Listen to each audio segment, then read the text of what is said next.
सबसे पहले जानते हैं कि जो आँखों की बीमारियां हैं, आँखों के रोग हैं, उनका ज्योतिष से और ग्रहों से क्या संबंध है।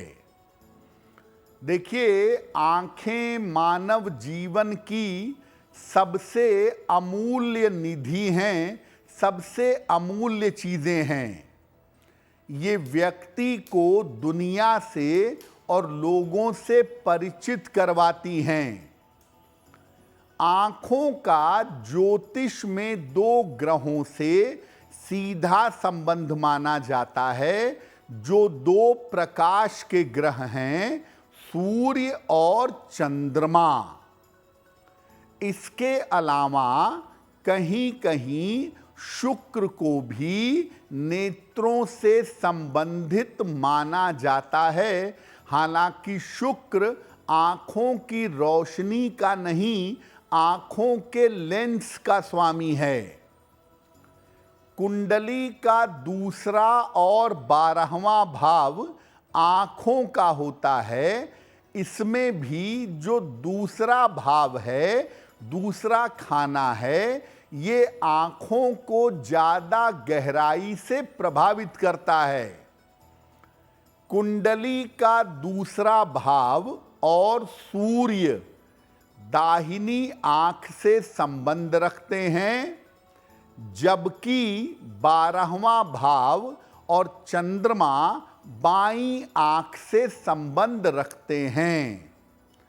तो रोशनी वाले दो ग्रह हैं, सूर्य और चंद्र, और ये आँखों की रोशनी से सीधा संबंध रखते हैं। कुछ मात्रा में इसमें शुक्र की भूमिका भी पाई जाती है। अब ये जानते हैं कि कब ऐसा होता है जब व्यक्ति को आँखों की समस्या हो जाती है।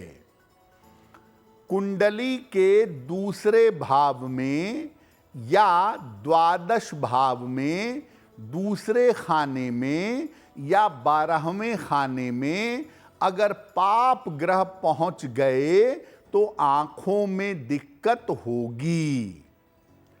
सूर्य या चंद्र में से अगर कोई ज़्यादा गड़बड़ हो गया तो भी आपके आँखों में दिक्कत हो सकती है। शुक्र और सूर्य अगर संबंध बनाते हैं तो आदमी की आँखों की रोशनी में कमी होती है, पावर वाला चश्मा लग जाता है। शुक्र अगर ज़्यादा कमज़ोर हो गया तो कम उम्र से ही चश्मा लग सकता है, ये संभावना बन जाती है। सूर्य अगर कमज़ोर हुआ तो चश्मा लगेगा। सूर्य अगर खराब स्थिति में हुआ तो ग्लूकोमा हो सकता है, आँखों की रोशनी पूरी तरह से जा सकती है। शुक्र अगर खराब हुआ तो आँखों के लेंस में दिक्कत होती है और ज़्यादातर एक आँख की रोशनी चली जाती है। कभी कभी शनि और मंगल के संबंध से दुर्घटना में या चोट चपेट में आँखें चली जाती हैं। अगर आँखों से मंगल का संबंध हो गया तो आँखों की सर्जरी होती है, जैसे कैटरैक्ट जैसी सर्जरी की संभावना बन जाती है।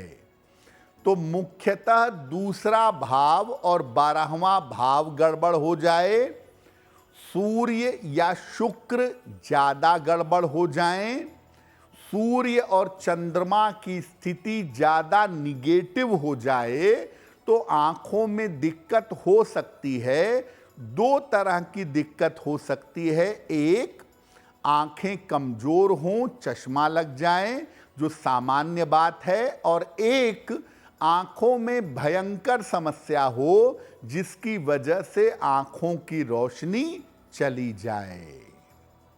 अब अगर आपकी आँखें कमज़ोर हैं तो क्या उपाय करें कि आंखें बेहतर बनी रहें, ज़्यादा उसमें दिक्कतें पैदा ना हो। नित्य प्रातः सूर्य भगवान को जल अर्पित करिए, सादा जल, और उगते हुए सूर्य को अर्पित करें तो ज़्यादा बेहतर होगा।